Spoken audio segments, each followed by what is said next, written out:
observadores, bem-vindos a mais um episódio do Observa Aí, o podcast semanal do Observatório Nacional de Segurança Viária.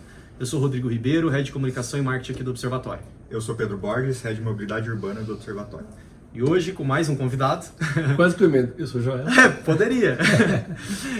O Joelson, que é Relações Governamentais do Gringo, mais do que o parceiro do Observatório, o mantenedor social do Observatório. Então, já agradeci aqui a sua presença e pedir para que você se apresente.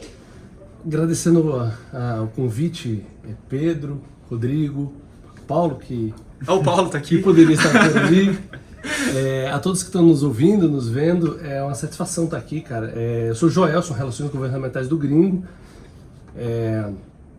E um passado no serviço público, tive entre outros projetos na condução do gov.br, que atualmente é um negócio assim, super conhecido, relevante. Todos nós somos usuários. E no fim do dia, para explicar o que eu estou fazendo no Gringo, é meio que dizer que eu estou tentando dar uma continuidade àquele trabalho que foi iniciado no gov.br, que no fim do dia é de expansão da possibilidade de compartilhamento de dados, compartilhamento, co-criação de serviços públicos com a iniciativa privada. É um negócio que é muito caro para o Gringo, muito importante para o Gringo, mas acho que ao longo da conversa a gente pode falar melhor. Já começou com o que eu ia perguntar. O que é o Gringo? O que o Gringo faz? O Pedro, antes aqui em off, aqui, fez um gancho importante. A gente tem, dentro do próprio observatório, membros da rede, os observadores certificados, membros do observatório, membros da rede, de uma outra forma, participando às vezes de outros projetos e programas aqui do observatório, que não conhecem, às vezes, os próprios mantenedores, não sabem o que os mantenedores de fato fazem. Então, queria que você contasse para nós aí o que o Gringo é, o que o Gringo faz. Objetivamente, o Gringo é uma espécie de shopping center de serviços ao motorista. Então, lá a gente quer tentar resolver problemas que você tem na sua jornada como motorista, e aqui eu estou falando de qualquer motorista, qualquer pessoa que tem uma CNH, não precisa ser um motorista profissional, pessoa que tem um veículo e faz uma administração, uma gestão disso. Nessa jornada, a gente sabe que a jornada do motorista começa ali, sei lá, aos 18 anos, onde você começa a poder ser de fato motorista, até o fim da vida. É uma jornada bastante longa, presente na nossa vida. E ela tem diversos pontos de dor ao longo desse tempo. Tudo começa com a documentação, desde que quando você se torna motorista, porque você tem uma CNH agora, comprou um carro, mas ao longo desse tempo você vai trocar de carro, vai comprar, vai trocar de carro, vai contratar um seguro, você tem os micro momentos de combustível, mecânica, estacionamento. O Gringo quer ser o lugar em que você vai resolver esses diferentes pontos. Então, basicamente, essas lojas do shopping são, de um lado, as lojas mais com viés privado, financeiro, de seguro, financiamento, estamos entrando em compra e venda, por exemplo, nos próximos meses. Mas também tem um lado mais público, de apoio ao governo, na extensão do braço do governo, digamos assim, para fins de regularização documental, que é pagamento de PVA, licenciamento, multas. Então, a gente tem um papel nesse sentido, nesse shopping, também de levar políticas e serviços públicos, fundamentais inclusive para a segurança viária, um trânsito regular, motoristas regularizados, educados e com ampla consciência do que tem de deveres, por exemplo, a cumprir, é também parte, acho, essencial da vida do motorista e algo importante do ponto de vista de política pública. Então a gente ajuda nesse sentido. Um ponto importante que tem a ver com as origens do Gringo, de onde surgiu essa ideia do shopping de serviços,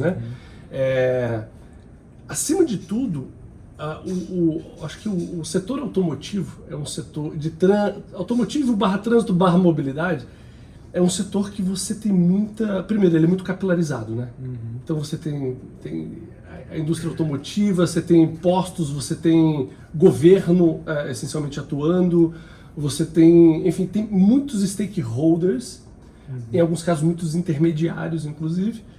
E essas relações do motorista com esse universo de stakeholders, muitas vezes ele é confuso. Você não entende aonde conseguir tais coisas, a assimetria de informação é muito grande. Então, cara, muito da nossa vida como motorista está pautada na insegurança, Você não sabe se o combustível que você está comprando está batizado. Você não sabe quantos pontos tem na sua CNH. Você não sabe se recebeu multa. Financiamento. Vai contratar um financiamento, você não tem certeza de que é o melhor financiamento que você poderia ter. Seguro é a mesma coisa. Então, assim, o gringo veio, e é por isso que a gente diz que a gente é o melhor amigo do motorista, é no sentido de que a gente quer ser um concierge também. A gente quer que ele navegue no shopping, mas a gente também quer ativamente procurá-lo para resolver os problemas que ele tem. Então, é basicamente daí que veio toda a origem dessa desconfiança, dessa simetria de informação e da necessidade de ter alguém cuidando do motorista. E unificando os serviços também, né? Isso. E unificando, Rodrigo, essencialmente, trazendo oportunidade, inclusive essa é uma mensagem que a gente passa muito para governos, eu no meu papel de relações governamentais, de que a jornada do usuário é integrada. Você quando está tentando buscar uma prestação de serviço público, você provavelmente está indo lá porque nas suas relações privadas você precisou fazer esse pit stop no governo, né? E todas as jornadas, não só de motorista, de passageiro, de empreendedor, de viajante, de empreendedor, do aposentado, do estudante, todas essas jornadas são jornadas que essencialmente são no mundo privado. Você está fazendo matrícula, você está comprando passagem aérea para o exterior, você está tentando... você está comprando insumos para o seu empreendimento, por exemplo, você eventualmente tem um problema que frequentemente é cartorial, burocrático, e você precisa resolver com o governo. A nossa ideia ali, que a gente tem tentado implantar, e acho que a minha experiência no GovBR me ajuda nesse pitch, é que plataformas de serviço como o GovBR poderiam estar mais próximas da sociedade na medida em que eles saiam dos seus canais próprios e distribuam esses serviços em canais privados. Que ele possa encontrar o cidadão GovBR dentro da plataforma do gringo. Que ele possa encontrar o GovBR dentro das universidades privadas. Então, esse intercâmbio... Fazer essa integração com a iniciativa privada, né? É salutar, porque na cabeça do usuário essa divisão não é muito clara. O que ele quer é resolver um problema. Ele não quer saber se ele vai resolver esse problema no mundo privado ou público. Por onde, né? Mas ele quer saber se ele vai fazer isso de forma mais barata, gastando menos tempo, com menos esforço cognitivo. É isso que o gringo tenta fazer no contexto do trânsito, né? E de forma segura também, né? Muito problema atualmente com informações que às vezes não deviam vazar e acabam vazando. A gente tem muito cuidado com isso. E o aplicativo, a gente está completando 4 anos agora. É descomunal a diferença do aplicativo quando ele começou, como toda startup. Você vai testando, você tem um MVP, você erra ao longo do caminho. Essa é a natureza da startup. Mas eu acho que a gente tem um dos acertos que a gente teve nesse trajeto, Pedro, e foi bom que você mencionou isso, é que a gente conseguiu entender muito claramente que segurança, confiabilidade é um atributo da experiência do usuário. O usuário olha para a segurança como algo que ele quer. Agora, ela não pode ser desmedida em relação ao esforço que ele tem que ter para poder conseguir o que ele quer. Então, assim, toda vez que você bota obstáculos muito grandes para o usuário em termos de login, autenticação, tal, por mais que seja importante essas coisas, elas têm que fazer sentido na jornada dele. Então, um dos debates que a gente faz também sobre compartilhamento de dados entre bases públicas, né, que é onde estão nossos dados, e empresas privadas, que é onde você está consumindo esses dados, é de que, cara, a gente tem colocado toda a nossa atenção em tecnologia de autenticação, de consentimento do usuário, porque isso é importante, você consentir de que aquele dado pode ser obtido. Tudo isso tem um valor fundamental para o usuário ganhar confiança no serviço, mas se ele for desmedido, ele desiste do serviço. Isso acontece com empresas, mas acontece com o governo. Quantas vezes você desistiu de buscar uma informação num site de um Detran, por exemplo, ou de uma Secretaria de Fazenda? Né? Assim, eu acho que aqui é uma questão, e eu como ex-servidor público, passei 18 anos no governo federal, eu acho que eu falo de uma posição de conhecimento pessoal dessa história. A verdade é que muitas vezes o governo tenta se proteger e acaba perdendo o usuário. Exato. E aí, até pegando um gancho aí dos 4 anos, né, do gringo, uma notícia bem recente aqui que chegou para nós foi da captação de 150 milhões. Exato. E o balanço hoje são de 10 milhões de usuários. Né? Eu queria que você falasse um pouquinho dessa captação de recurso, que pé que está hoje, o gringo? Quais são as próximas etapas? Você já falou no início um pouco da questão da compra e venda, que é algo que vocês estão começando a implantar ali também no app. Queria que você falasse um pouco disso. Antes eu queria aproveitar o gancho da pergunta para falar sobre os usuários também, como é que está a abrangência estadual, se existem, digamos, barreiras de um Detran para o outro para pegar alguns dados, ou como é que é essa diferença? Começando por aí, mas acho que eu fui super bem colocado, num momento super bem colocado essa tua pergunta sobre essa notícia de ontem. Uhum. Mas eu já volto a ela. Pedro, a gente está operando hoje em 5 estados, né? Rio de Janeiro, São Paulo, Minas Gerais, Santa Catarina, Paraná. Estamos expandindo muito brevemente para Rio Grande do Sul, Bahia, DF e outros estados. Uhum. Parte da captação é sobre a expansão, para a gente conseguir expandir o aplicativo. A gente tem a ambição de chegar no Brasil todo naturalmente, né? Uhum. Só que um dos desafios da expansão não é só recurso financeiro, é a nossa capacidade de nos conectarmos nos Detrans.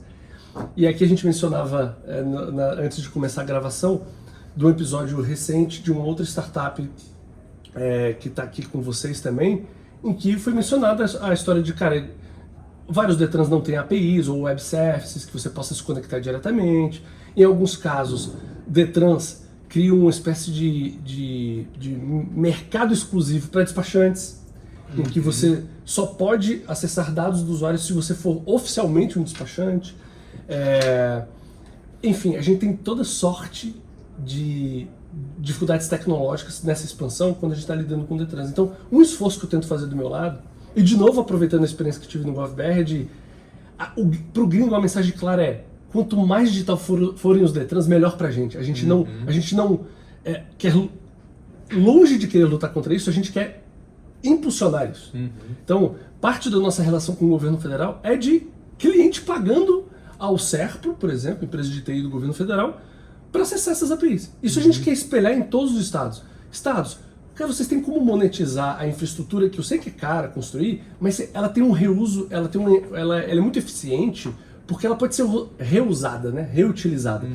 E a gente quer levar isso para os estados. Então, passa Pedro, por uma questão de padronização de dados, padronização de arquitetura tecnológica, abertura para o setor privado com segurança, com mecanismos de credenciamento formais. Ninguém está falando aqui de nada que não seja formalmente instituído. A gente opera formalmente nos estados.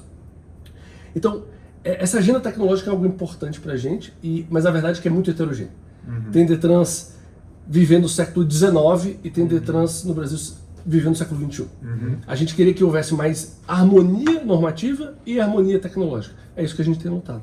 Sobre captação, então voltando, acho que tem um elemento de expansão nessa notícia. Assim, a gente quer impulsionar esse processo de expansão.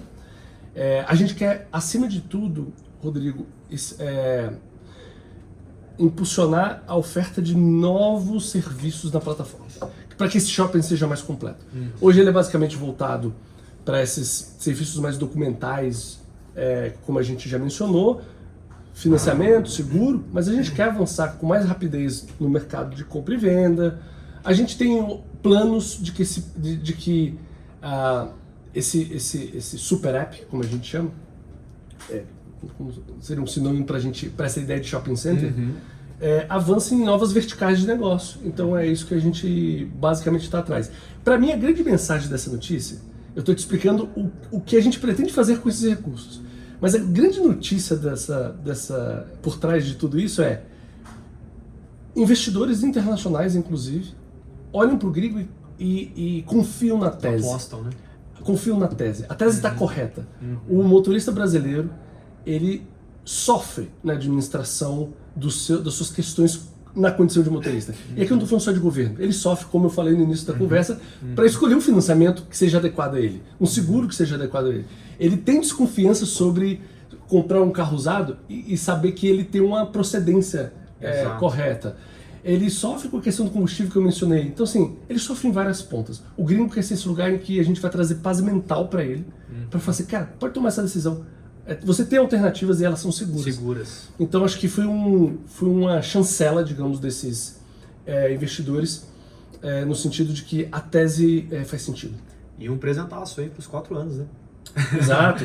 Vem num bom momento. Acho que uma outra notícia de ontem que eu queria explorar, né, no sentido de dar visibilidade, é que o gringo está entre os top 10 startups que o LinkedIn todo ano elege diante de critérios de crescimento, engajamento de candidatos a vagas. O LinkedIn é um lugar de uma rede social voltada para o teu tema profissional e eles tentam sentir o pulso do mercado no sentido quais são as startups que estão sendo mais procuradas, que as vagas estão mais quentes, que tem uma experiência do empregado, né, boa. E o gringo se saiu muito bem nessa lista. Ele está na lista dos 10, está em 4º lugar especificamente. Isso mostra que eu acho que a gente está conseguindo construir uma tese de startup que é para fora, cuida bem do amigo motorista e para dentro, cuida bem do funcionário. E a gente está feliz com isso, porque foi uma mensagem na comemoração dos 4 anos e que celebra esses 2 aspectos. Para dentro muito a gente está conseguindo cuidar das pessoas, para fora a gente está conseguindo cuidar do motorista. Muito legal. E o Pedrão já deu uma olhada no app hoje? O app vier em dia? Sim, tudo certo. Ele deu uma olhada, tá para vencer, né? Mas é legal que ele avisa, ele avisou do licenciamento. Ele faz uma barra, um timeline do licenciamento, ele avisa, falta tantos dias para vencer e tal. No fim, esse caso de uso é o típico exemplo de que essa heterogeneidade entre Detrans cria confusão no cidadão. E o que a gente está buscando se todo mundo for mais integrado, não tem problema eu te avisar, eu sendo uma plataforma privada, eu te avisar. Exato. O app da CDT lá, da Carteira Digital de Trânsito, também vai te avisar, não tem problema. Só que aqui você tem uma jornada, digamos, mais completa, no sentido de que eu resolvo outros problemas para você. Então o que a gente tem tentado proporcionar é, governo, vamos avançar, avance muito, é bom para todo mundo. Inclusive para o empreendedor brasileiro que está tentando gerar renda, emprego, que é o caso do gringo. Esses recursos não são recursos que estão chegando, 150 milhões, mas foram 350 milhões nesses 4 anos. Não são recursos que a gente vai só gerar negócios. Negócios geram emprego, geram renda, geram facilidade, geram paz mental. E no fim do dia, que é o tópico que a gente aqui no fim do dia discute, tudo isso pode impactar num trânsito mais seguro. Pessoas mais bem informadas. Regular, pessoas mais bem informadas. Cara, quantas pessoas não têm seguro? Quantas pessoas nesse país não têm seguro? A amostra que a gente tem do gringo é de que mais de 70% dos usuários não têm seguro. Então, assim, tem uma coisa de educação que a gente também tenta atuar. A gente foi premiado no Maio Amarelo ano passado. Em função disso, a gente tem um canal no YouTube super relevante, dezenas de milhões de visualizações, mas acima de tudo, a gente quer ser um canal de distribuição dessas mensagens de educação no trânsito. E eu acho que a gente tem feito isso bem, sabe? Isso é um outro uso desse recurso também. Apoiar essas políticas públicas, seja pelo viés de ser mantenedor do observatório, que a gente quer construir essa relação no longo prazo, mas também criar conteúdos que ajudem vocês, ajudem os Detrans a conscientizar a sociedade sobre um trânsito seguro. Né? Não, perfeito. Vamos virar um pouquinho a chave aqui agora, trazer os assuntos da agenda aqui do Observatório. Fica à vontade para nos interromper e participar também. Se eu tiver dúvida, eu pergunto. Sim. Bom, só lembrando, né, encerramos aqui segunda-feira a Semana Nacional de Trânsito, mais uma vez o Observatório disponibilizou materiais aí para a sociedade gratuitamente. Então, ainda estão disponíveis lá no site do Observatório, caso queiram fazer uso. E tivemos algumas participações, ações realizadas. O Pedro participou, já até citou isso já no episódio passado, da abertura lá do Governo do Estado. Participei da abertura do Detran de São Paulo. Detran de São Paulo, no Palácio dos Bandeirantes. Né? Os observadores, o Arthur e o Danilo, participaram da abertura da PRF, da SNT lá da PRF em Brasília. O Arthur, inclusive, deixar aqui um agradecimento para ele também, que tem sido... representando muito bem o Observatório aí nos eventos. Lá em Brasília, né? Então deixar aqui nosso agradecimento. E agradecer a todos que se envolveram, né, na SNT. A Gringo também fez, nós sabemos que realizou várias ações, principalmente conscientização, né? A gente teve, inclusive, em eventos em Brasília, no lançamento da semana. Fomos lá na Câmara, no lançamento da Frente Parlamentar de Segurança no Trânsito. Legal. Boa. É Arthur, né? Arthur O Arthur estava lá. A gente não chegou a interagir, mas eu vi ele chegando. Tem nos ajudado muito lá. Aliás, os observadores certificados são isso, né? Eles são os braços do observatório no Brasil e no mundo. Maravilha. Agora. Tivemos o webinar na semana passada do Guia do Ciclista Seguro. Queria Quer falar um pouquinho, Pedro? Foi sexta-feira, né? Pode ser, foi sexta-feira, dia 22, a gente fez um webinar em parceria com a Abraciclo, eles lançaram a segunda edição do Guia do Ciclista Seguro. Então a gente aproveitou ali o Dia Mundial Sem Carro para falar um pouco sobre mobilidade por bicicleta. Perfeito. Foi um evento bem legal, eu acho que a gente teve bastante gente assistindo e tá lá a versão gravada no nosso canal do YouTube. Isso, acessem lá, quem não acompanhou, assim vocês podem assistir e também baixar o guia, né? O guia está disponível para download. O Educa chegou a Campinas, mais uma cidade. Para quem não conhece, a gente tem o programa Educa, né? Ele já está atendendo um programa de educação para o trânsito, para as crianças, né? Para os adolescentes aí do 1º ao 9º ano. Já está presente em 11 estados, mais de 60 municípios, se eu não me engano, 300 mil crianças atendidas, mais de 5 mil professores formados. Tá com a cabeça boa, hein? Essa eu guardei. De manhã. Muito café hoje já. Mas é um programa que tem expandido, né? Teve recente aqui, a gente já falou sobre isso também lá em Curitiba, uma parceria com o governo do Paraná, Sim, governo do estado do Paraná, com a Secretaria de Educação do Estado. E ontem, quarta-feira, chegou a Campinas, uma escola de Campinas, em parceria também com a INDEC, que é Esqueci o significado. Mas é a empresa responsável pela atuação do trânsito, inclusive a Roberta Mantovani, que atua na INDEC, já esteve aqui com a gente. Aqui com a gente. Também, igual o Joelson, veio visitar e participou do podcast, mas é uma das idealizadoras do Educa e teve presente lá também. E a Daniela Gurgel, nossa Public Affair. Ela estava lá também? Estava lá, ela que tocou e foi bem bacana. Então, convidar todos aqui para acessarem o nosso site e conhecer um pouco mais do programa Educa.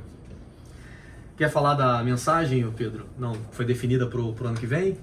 Vou falar, eu já esqueci, então eu vou pegar minha cola aqui. Tá, bom, vai pegando a cola que eu vou trazendo aqui. Tem um negócio de roubo de cola, inclusive, não tem? Eu vi outro dia reclamando que alguém roubou a cola de alguém. A pauta. Então, resolução contra número 1000. Isso. Foi definida a frase para a campanha, para o tema, né, do ano que vem, que é a frase "Paz no trânsito começa com você". Então, todas as campanhas direcionadas à segurança viária vão seguir essa diretriz aí para o ano que vem. E lembrando que o observatório ele tem alguns assentos lá na Câmara Temática de Educação para o Trânsito do CONTRAN. Sim. Então, o observatório teve uma participação direta nos estudos aí, né, na escolha dos temas. Acho que eles colocaram para votação, né? 3. Isso foi maravilhoso. Tinham 3. Lá na Câmara Temática, eles decidiram esses 3, tinham muito mais frases, né? Isso. Eles chegaram nesse top 3 aí. E aí colocaram para consulta pública. Eu vi o secretário Adroaldo falando muito sobre isso e acho que é super legal, né? Ter feito algo. Sim, bem legal. Quando a gente fala de todo mundo se envolver sobre a paz do trânsito, também é sobre se envolver na decisão sobre os símbolos, né, dessa paz. Isso. E eu acho que essa mensagem foi muito legal. E fica aqui um agradecimento especial para a Edira, que é observadora certificada e atua muito com o Educa, que a gente acabou de citar, e o Garonce. Também. Os dois participam da Câmara. Os dois participam da Câmara e inclusive tem um artigo dos dois no nosso site, quem quiser acesse também. Eles falam um pouquinho sobre essa resolução 1000. E já tá linkado no News também, né? Do Observatório News. Já. Que saiu ontem. Saiu hoje. Quem tá no nosso mailing recebeu a newsletter semanal, já foi disponibilizada hoje. E para fechar aqui a agenda do Observatório, nós tivemos a grata condecoração aí do filme do Maio Amarelo desse ano, foi escolhido entre os finalistas e exibido no Mob Filme, que é um festival de cinema sobre mobilidade, de filmes sobre mobilidade. Está na 5ª edição, aconteceu em São Paulo, do dia 13 ao 17, se eu não me engano, agora de setembro. E também o filme, para quem não acompanhou, não viu o filme, está disponível nas nossas redes, no nosso site também. É isso. É isso, gente? É isso. Dica da semana? É sua.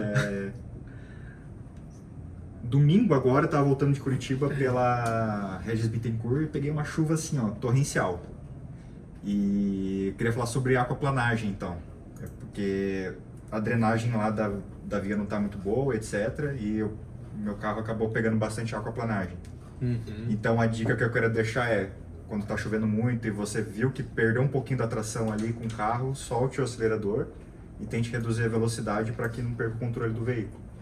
E outra dica que eu vou dar também, eu gosto de usar muito aquela função cruise do carro, que ele controla a velocidade automaticamente.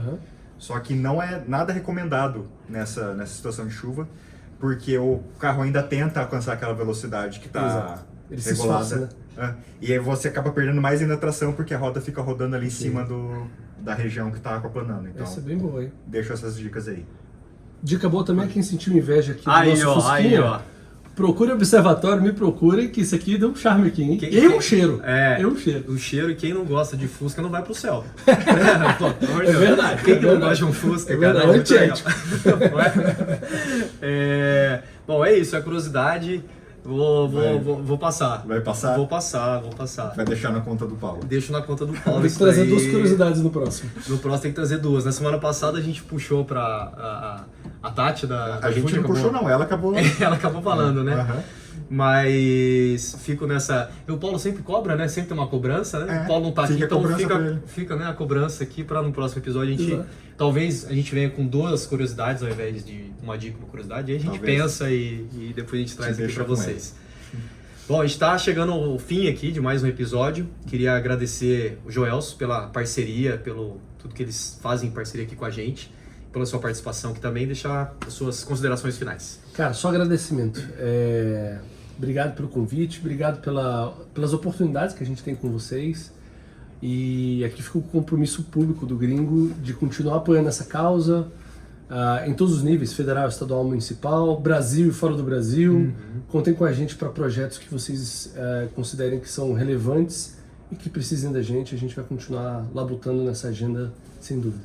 Muito legal, muito sucesso pro Gringo. Muito obrigado. Valeu. A gente que agradece. Isso. Então eu gostaria de agradecer a toda a nossa rede, aos mantenedores sociais, em especial o Gringo, que está aqui com a gente hoje, mas também a Abraciclo, Anfávia, CNT, CS Senat, ITL, a GoPlus, iFood, Ipiranga, Mobilidade Estadão, Raizen, Uber, Veloy e Vibra. Aos mais de 500 e... Agora passamos. 30, até alguns episódios atrás nós tínhamos 450 observadores certificados, mas tivemos a formação da turma 10 na semana passada, foram mais ou menos 90. Então, batendo aí os 550 observadores certificados são, a gente já citou aqui, os nossos braços aí no Brasil e no mundo. Um agradecimento especial aos observadores. A todas as empresas, prefeituras e entidades, Laço Amarelo, as que aderiram ao Educa e a todas as instituições que mantêm cooperações técnicas aqui com o Observatório. Valeu, pessoal, até o próximo episódio. Falou, galera, até o próximo.